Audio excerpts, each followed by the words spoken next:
Hello guys, my name is Yemi Samuel. You're welcome to Verity Geo Solutions webinar. Um, Actually, this webinar is targeted to reach out to people who are interested in the geophysical space, um, people trying to find their way through, to build a career in geophysics. Like I said, this is just a brief profile of myself. You could take your time to read through, but I would say I have a background in geology and a master's degree in geophysics. Over the years, I've had the opportunity of taking responsibilities in both the exploration and production arm of the oil and gas industry, and currently I am the lead integrated reservoir studies and the QAQC lead in seismic processing at Verity Geo Solutions. I mean, you could take a little bit digging. I have interest in also in AI and the application of artificial intelligence to our industry. Um, I'll just quickly roll into the focus of today's webinar.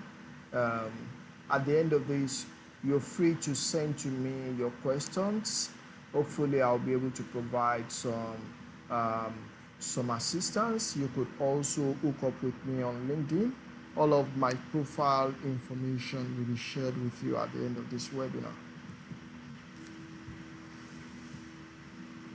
Our focus today basically is to address how we can help the recent graduates, we call them the 21st century graduates, to position themselves within the geophysical space.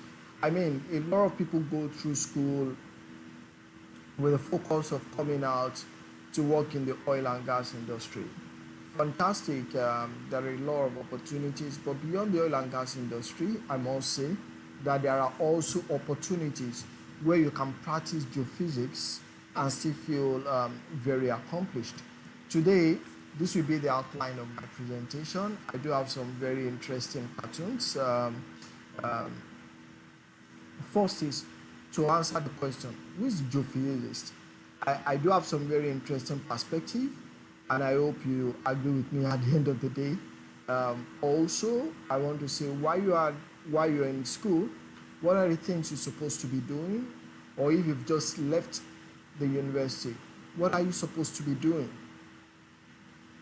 And then for you as a young geophysicist, what is next for you after studies? I mean, you're not going to be schooling, be in school forever. So what are the things you need to start doing as a young geophysicist? Where are the opportunities? That will be the concluding part of my slide. Hopefully, I'll be able to provide some pointers for you at the end of this webinar that will help you take critical career decisions at the end of the day. Now into my slide. The first question I hope to answer is, who is a geophysicist? I mean, we do make a joke of it at work that the geophysics field is one of the most interesting field, science field. I mean, the first time I told somebody I was going to go to school to study geology, the person was like, "What? What's geology?" I remember that was my secondary school, and the lady was like, "Geology? What's geology?"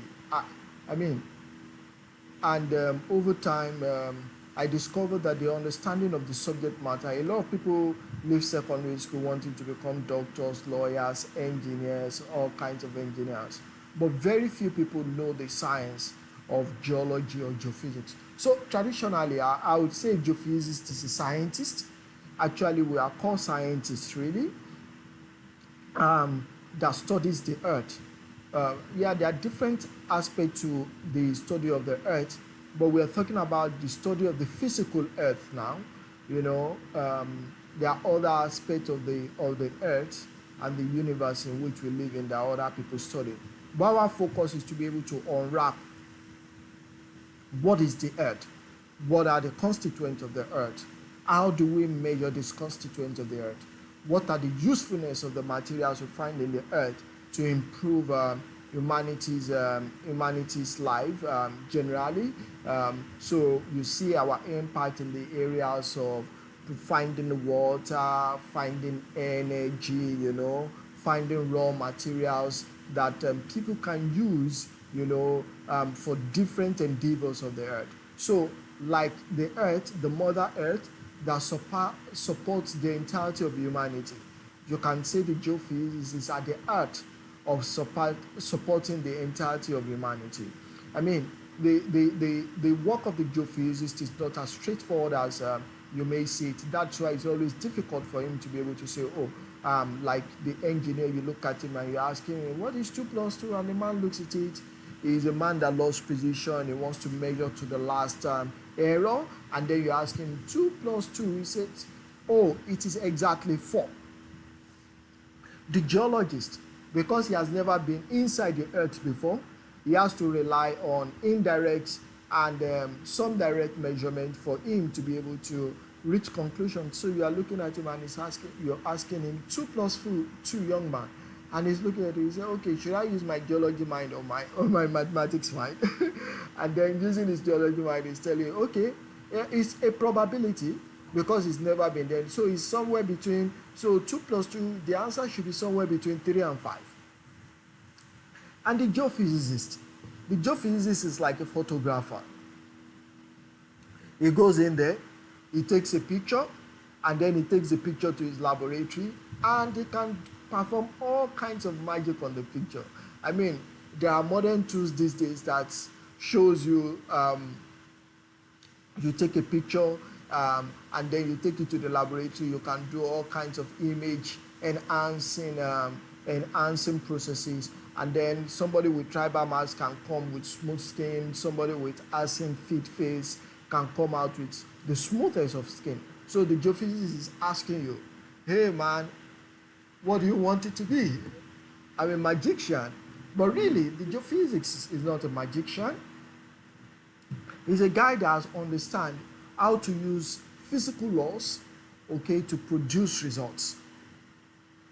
So the geophysicist is the man that studies the earth using different tools like electrical properties of the earth, magnetic properties of the earth, gravitational properties of the earth, seismic properties of the earth, to understand the earth.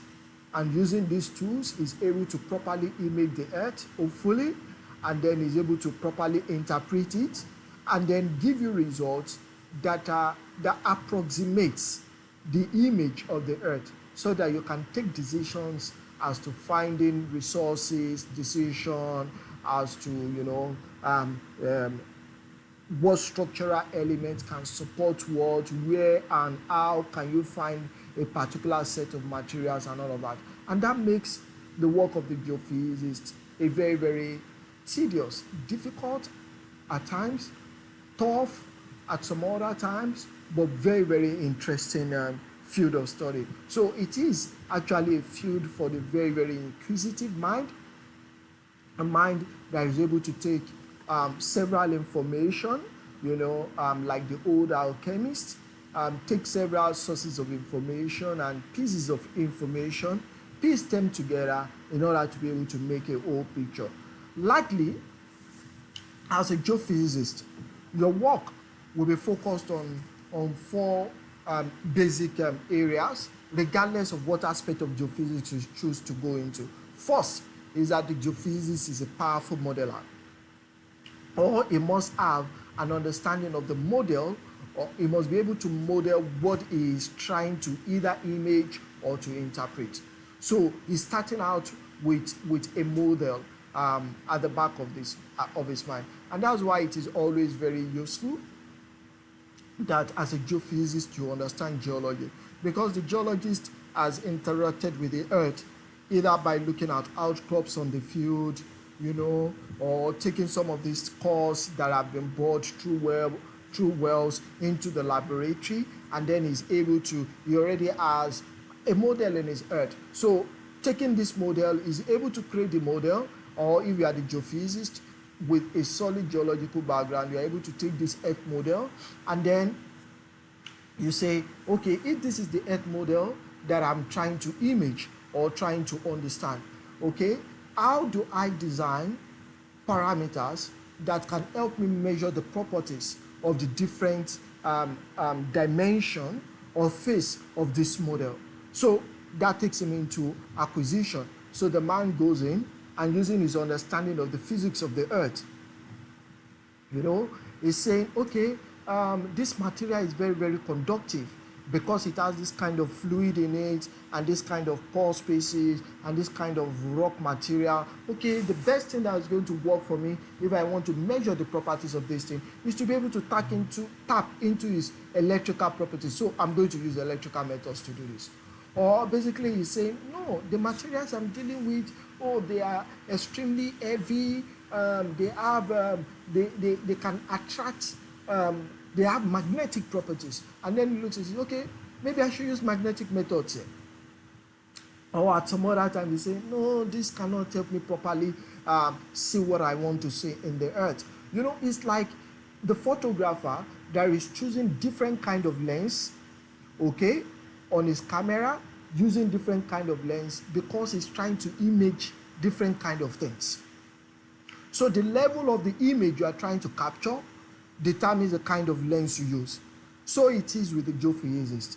So he looks at the earth model, the properties he's trying to capture, and then using his understanding of physics, he's now able to design what we refer to as acquisition parameters, and then he goes to the field and acquires his data. And then he records the data, and then having acquired the data, they are in very, very raw form, like your raw film after you capture on a pinhole camera, and then you take it to the laboratory and then you start cleaning it up. You clean it up. Ultimately, in processing, what you are trying to do is to improve the image of what you are trying to see while removing the things you don't want to see. And that's what we said. Likely, what we do during processing is largely about improving signal to noise ratio. Your signal being the true image of what you want to see, the noise being every other thing you don't want to see. And at times it can be very, very difficult for you to be able to delineate between what you want to see and what you don't want to see, or what is important to the image and what is not important to the image. At times it is difficult for you to be able to separate what is signal from what is noise. And so he must put on his thinking cap at this point and then begin to use understanding of the different properties of these signals. All of them, everything is a signal, so you want to be able to keep the signals. You want to ask yourself, what are the properties of the signals I'm interested in? And the signals I'm not interested in, what are their properties? And in understanding their properties, you want to be able to separate what you call the unwanted signals, otherwise called noise, from the wanted signals, or the otherwise called your signal, okay?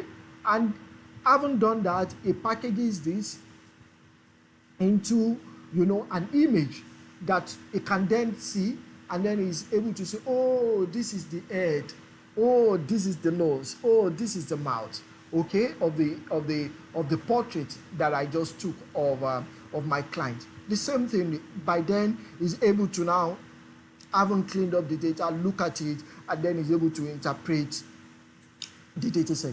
It is the interpretation end that most people see, but the work that goes into the image, the quality of the image that is being interpreted is as important as the interpretation that you get out of the data set. In fact, it becomes a garbage in, garbage out situation. If the image is not clear, you probably not be accurate with your interpretation. If the image is solid, your interpretation, the probability of you interpreting the right things out of that image also increases. So that's the geophysicist in a nutshell. A lot of times, you see in the first image to the right here, you're seeing the geophysicist. Oh, he's doing great things. But really, for you to be a great geophysicist, you must have you must be standing on the shoulder of what you call geology. Geology is the bedrock of geophysics. So, and the reason why I'm saying this is that for you as a student, or you are a fresh graduate, and probably during your academics you didn't pay attention to some things. Maybe this is an opportunity for you to go revisit some of those foundations. First, from an academic standpoint, geophysics does not float in the air. And so you as a geophysicist, don't get deceived. You don't float in the air. You almost always need geology.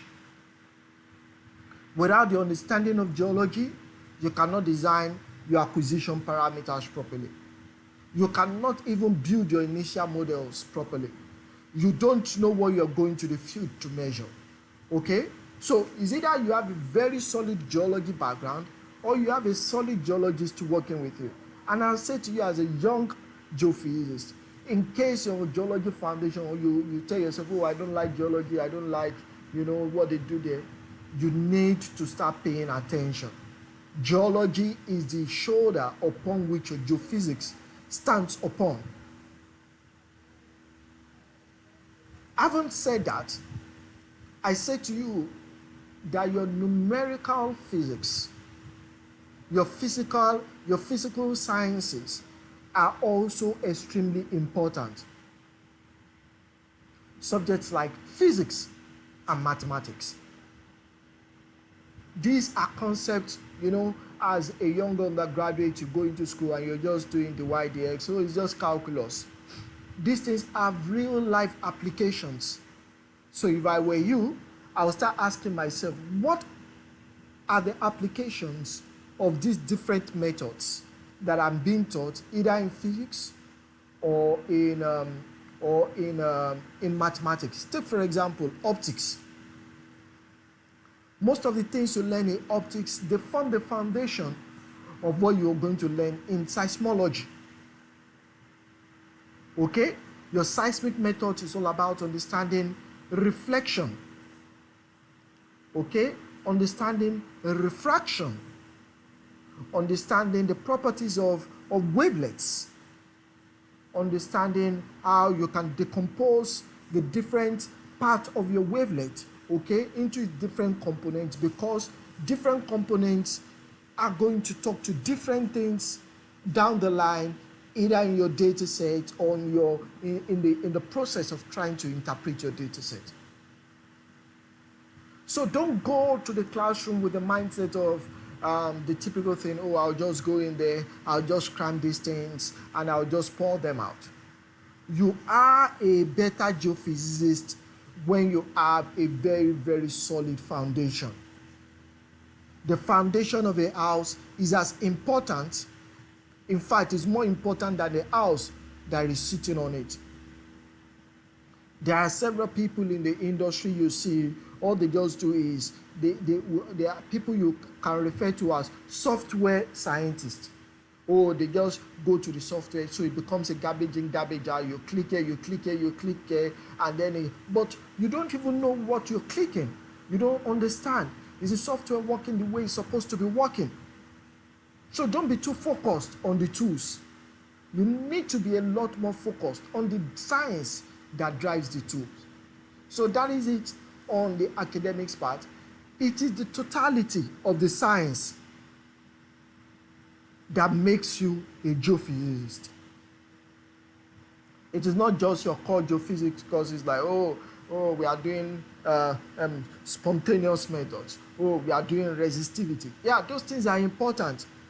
But please understand the physics that drives these things. Then you are able to expand on the methods, generate new methods that can improve the outcome of what you are trying to measure.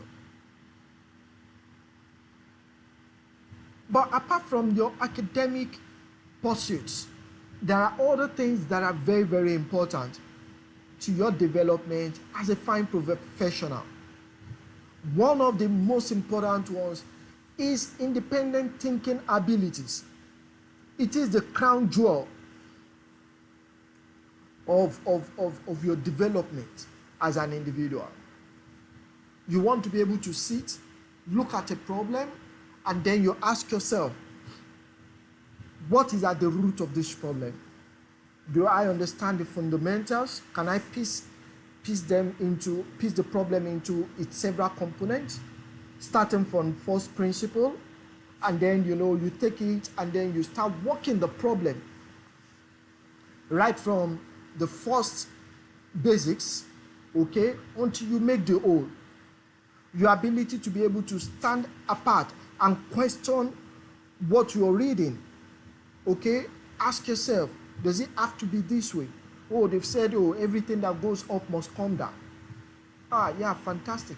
Okay, in what situation is this law violated?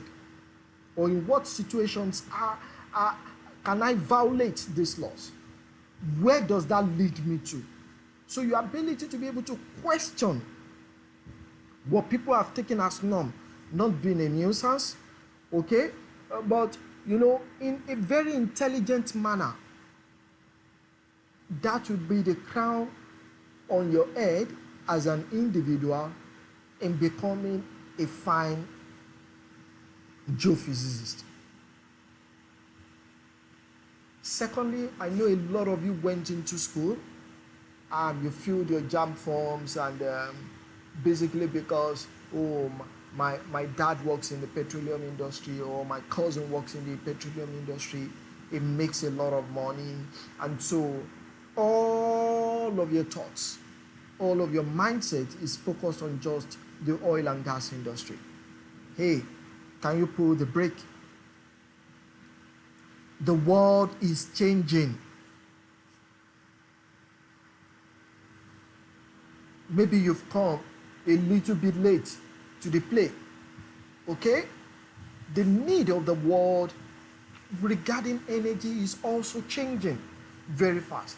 So you need to start tweaking your mindset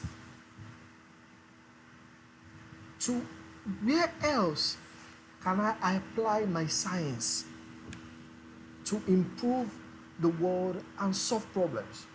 Any man who is able to solve problems is settled, regardless of whichever industry you are solving the problem.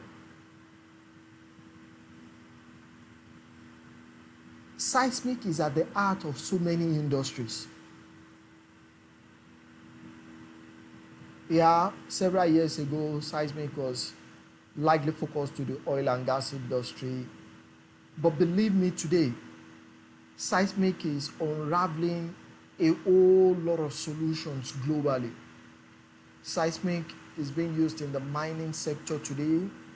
The principles guiding seismic is used in engineering geology, is used in solid earth geophysics and physics. So, if you've been the one running away from it, I think it's time for you to embrace it.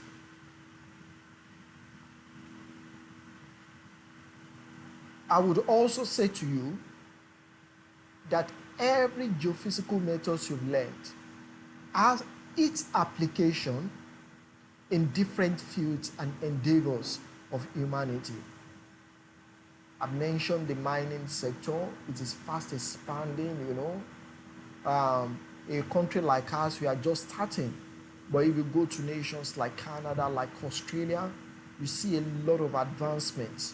You look in the mining sector. You go to countries like the United Kingdom and Germany and Canada. You are seeing vast advancements in the engineering field applications of most of these geophysical methods. None is more important than the other. They are extremely situational. What I'm saying is, work on your mind. I remember those days in school. Oh, no. I just want to, you just focus. Oh, it's seismic. And everybody is running around seismic. And you see some people, just the only thing they just want to hear is electrical methods. Yeah, it might be your area of strength. But I would say, show interest and take interest in all of these fields. The principles guiding them are basically almost the same. Yeah, there are specifics to each of these methods, okay? But the principles guiding them, they're about the same. And their application on a very, very broad, loose end of it are about the same. So, put your minds to it, rewire your mind that everything you learn has its place. They've got their place, and you should bury your head to understanding them. Beyond this is that several years ago, some things we didn't take very seriously are becoming extremely important. I mean, as a geophysicist, those days they will tell you, oh, you should be able to do basic coding, probably your DBase for your DBase. I mean, our very old professors, some of them coded in very funny languages. Some did in Fortran. I mean, I learned Fortran in school. Even when it had, the fundamentals are the same. Don't get me wrong, but there are a lot of advancement going on in the areas of programming. Programming gives you the ability to create. As a geophysicist or a geoscientist, this is a very essential skill for your future. So if you've just learned those things, while I was in school, I took interest in learning visual basics, and then I did Fortran. I learned a little bit introduction into C++. But today, I do a lot of programming in Python. It is probably about one of the most important programming skills in the science field today. Python and R. So I will say to you, if you've not learned any programming at all, go online today. There are so many tools that can make you a programmer. It takes a lot of discipline and personal effort. Go and learn a programming skill.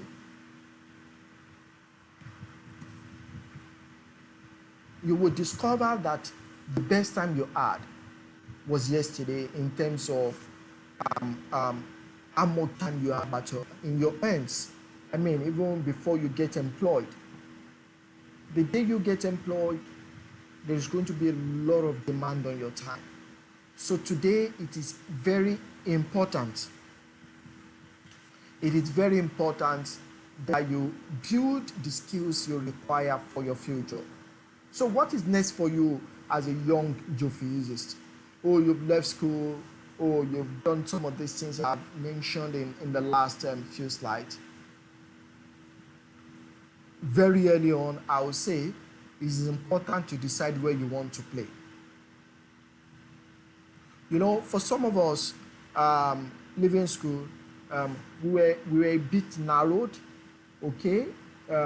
We didn't understand the different dimension of the industry where we could play our role as geoscientists or geophysicists, I must say. But from school, I think it's important for you to start interacting with different industry professionals. It's also important, without necessarily restricting yourself, it's also important for you to have a mental picture of where you are going. So for me, the way I did some of those things was to go on LinkedIn, have an idea of where I want the industry I want to play, and look for somebody that fits into that mode or the future that I want. Go and look at the kind of schools they went to, look at the kind of things they've done, and then quickly start building skill sets that can get me to that position. The real truth today is that there are no easy routes to getting to the end you have in mind. Look at it, you probably have about 5,000 graduates of geoscience annually out of Nigerian universities. And then in all, the oil and gas is just able to employ, I mean, in the last 4 years, I'm not even sure fresh graduate employment into the major oil and gas companies in Nigeria. You've had up to 30 persons being recruited in almost about a space of 2-3 years. That is staggering. But the question you should ask yourself is that the only place where there are opportunities? Have you tried? I mean, when we left school, we had colleagues that told themselves from day one, oh, I'm not going to the oil and gas industry. Oh, I'm going to go focus on hydrogeology. And these guys, you'll be surprised today what they are doing. So I have some of my colleagues way back from school that have companies of their own running,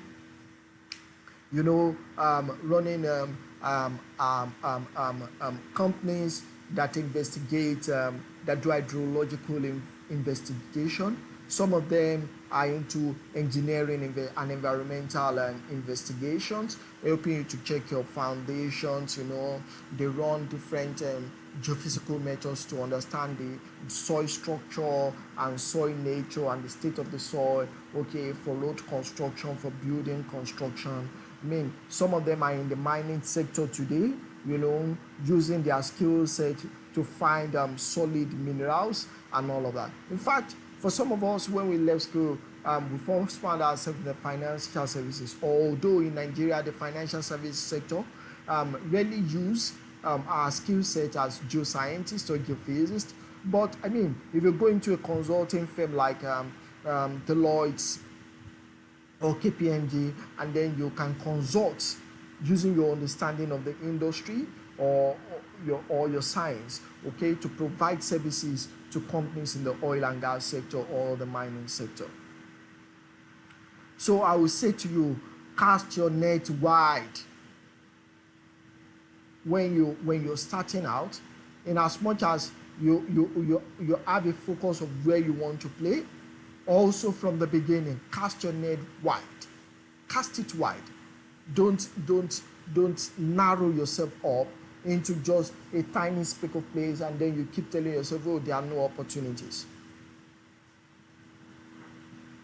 I'll say to you as a young geophysicist, what about learning new skills? For example, what do you do with your 1-year service, NYSC service here?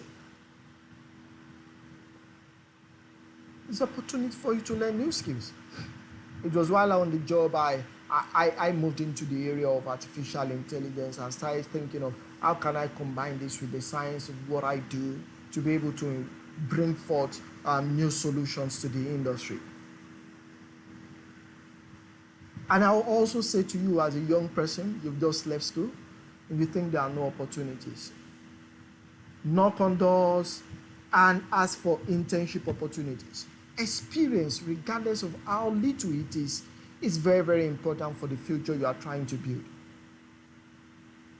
Intern, go to service companies, go to the industry, look up on different websites, I mean on Google, go to Google, the search engines, not only Google, any of the search engines, and try and look for, industries, companies that play in your industry of interest.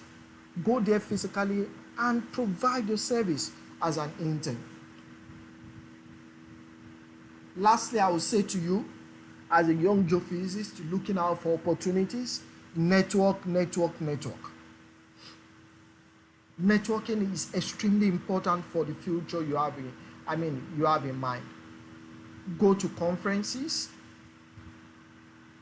join LinkedIn, connect to top professionals in the industry of your interest. I haven't connected to them. I see people connect with me on LinkedIn, and the first thing they'll say, I'm looking for a job. That's not the way to network. Look for mentors in the industry. A lot of young people write to me, and then I take the pain to read through what they write. And then for those that are asking, oh, I like your profile, you've achieved quite a bit, please can you guide me as to this and that. When there are clear, focused questions, 95% of the times I get to respond to them. I respond to them, advising them, trying to understand what they are trying to do, and then providing guidance um, based on what I know, you know, um, pointing them in the right direction. It's a lot easier for you to see when you stand on the shoulders of people that have gone ahead of you. So, I've been talking about skills. Skills determine your worth in the marketplace, not certifications. So, mark the difference. There is a lot of difference between carrying a certificate and having a skill. So if I carry a certificate that shows that I can program, and then you are put on a seat on a desktop, and then you're told to just write a very simple program, and then you can't do it, then you don't have the skill. What you've got is a certification. I've listed here a few skills apart from your core geophysical skills that I think are important for your future. First, programming. I've mentioned this before. If you don't know how to program at this age and time, man, you're not ready. You're not ready for the market of the future. Go learn Python, R. You can be in Nigeria and learn from Stanford today. Just go on YouTube. Go to MIT online. Go to Free Code Camp online. There's Data Camp online. There are several free resources that you can learn, that you can use to learn programming. The now and the future is artificial intelligence. It is closing up on us, or it's closed up on us so much that there are several gaps in what we do, in our understanding of our science, the limitations of our science, that I think machine learning and artificial intelligence can solve. Automation of some of the mundane processes, repetitive processes we do on day-to-day basis. So I say to you, AI is the future. Embrace a solid understanding of any numerical science field. It is important. And if you just hold a BSc today, I know Nigeria is a certificate-driven environment, but really for you to be able to play in the oil and gas sector, 9 out of 10 times you should have a master's degree, because a lot of things you're taught in your undergraduate doesn't have a direct application to the industry. So a lot of companies request that you go do your master's. It means that you're focusing, you're narrowing down on an area of interest. And for you to be able to do this, if you want to do it locally, you could go to their top geoscience schools in Nigeria. If you're looking abroad, it's important that you start preparing for some certifications. So you probably need to write the GRE. It's a very, very simple exam. It's just understanding methodologies, okay? So you sit down, you buckle up and get it sorted. Give yourself a timeline. Oh, my service here, I want to write my GRE, I want to write IELTS, which is a test of English language, or your TOEFL. Scoring on high-band marks in these exams gives you opportunities abroad to study at barely no cost. There are also several scholarships you could apply for in Nigeria, that can fund your foreign education. Ultimately, I would say to you, make Google your friend. I do have a young son, and he comes to me, Dad, what is it? And I say, go check Google. He's still in primary school. But the earlier you start understanding that we're in the information age and everything you need is at your fingertips, the better for you. Okay? Um, I'm wrapping up. So I'm saying, where are the opportunities? Oh, this may sound vague, but it is the reality.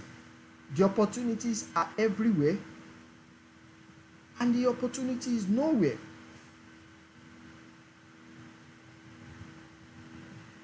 The eyes can only see what the mind can perceive.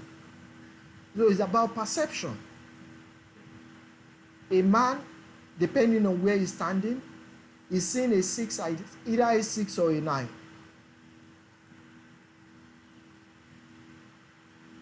People say to me there are no jobs, but people are getting jobs. It depends on where you're looking. It depends on what you're looking for. And it depends on how well prepared you are.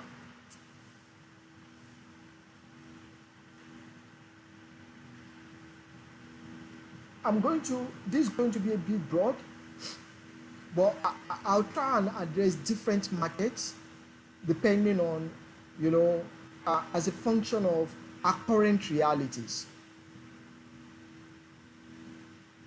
I will say to you, opportunities should be placed within local context. It's the development stage of a nation that determines the kind of opportunities that exist in that environment. For example, I don't know how many of us have been following the development of electric cars in places like Europe and North America.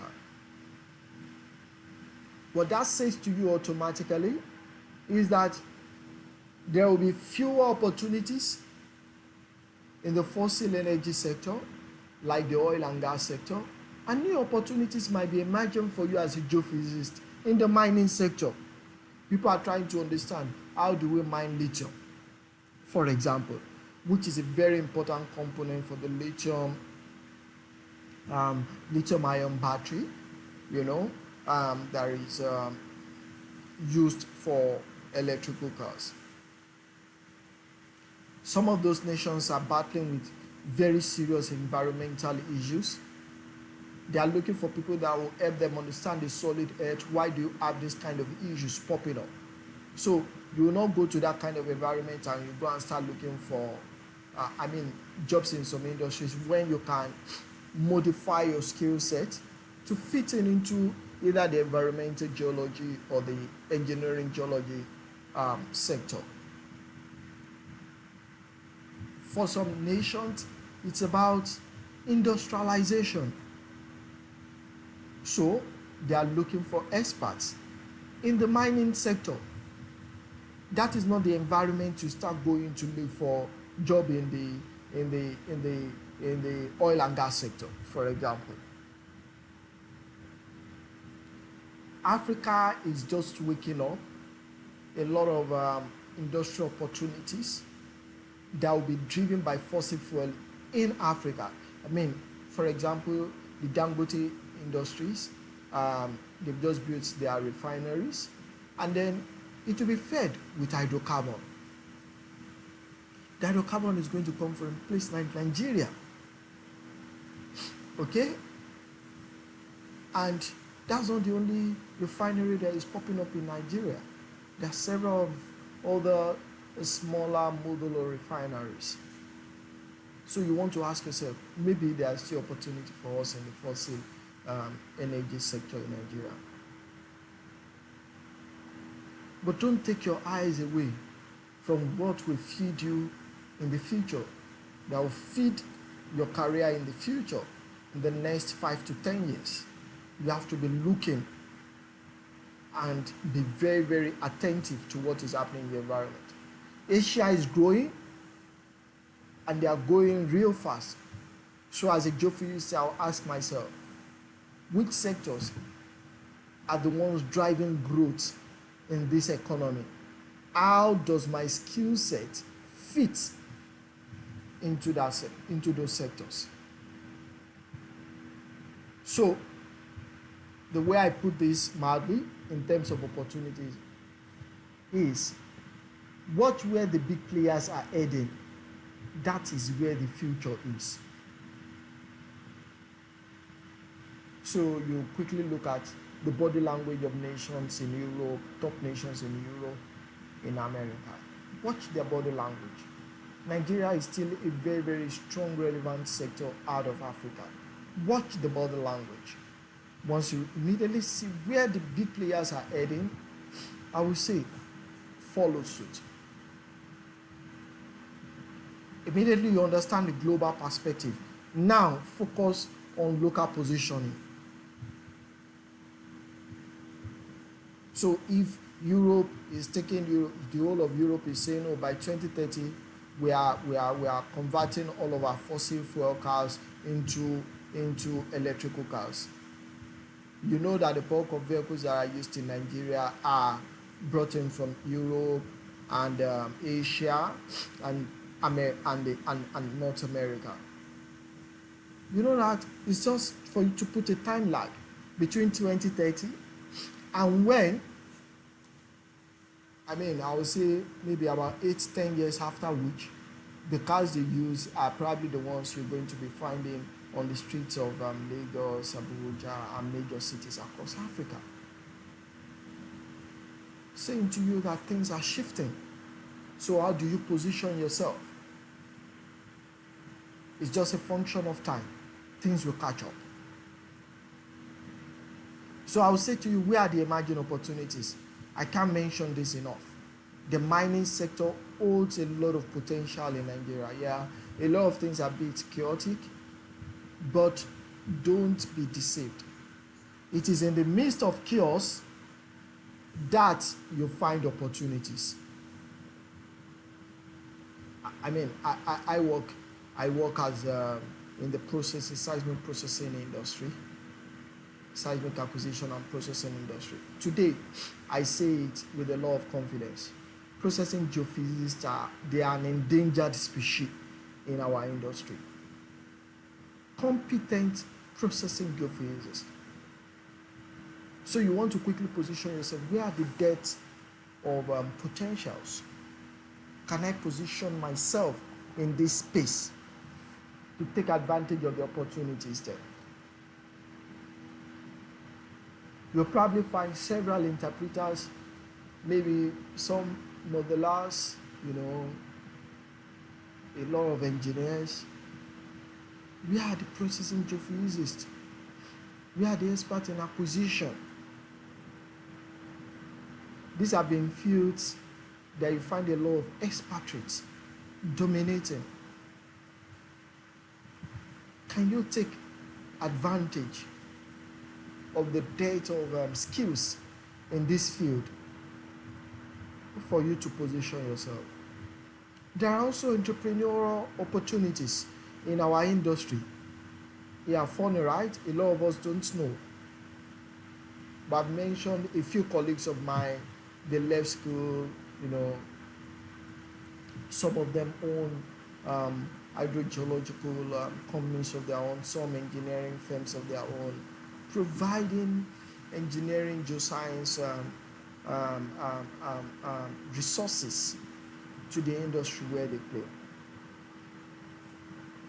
Lastly, there is a strong opportunity for the interaction between AI and the geoscience field, especially automating a lot of the things, repetitive tasks that we do on daily basis.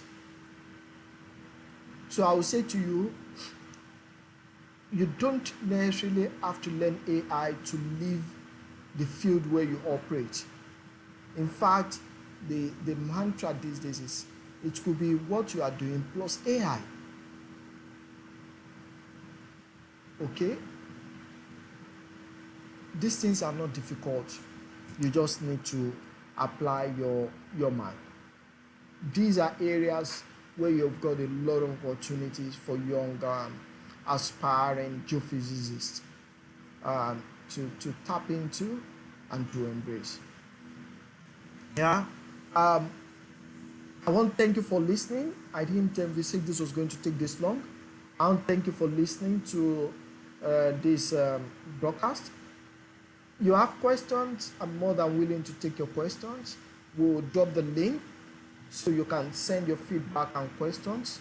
Want to be able to improve on this webinar, so let us know specifically where you expect the improvements, and then we can take it up from there. Thank you all very much for listening. Do have a great career and a great future ahead of you. Thank you.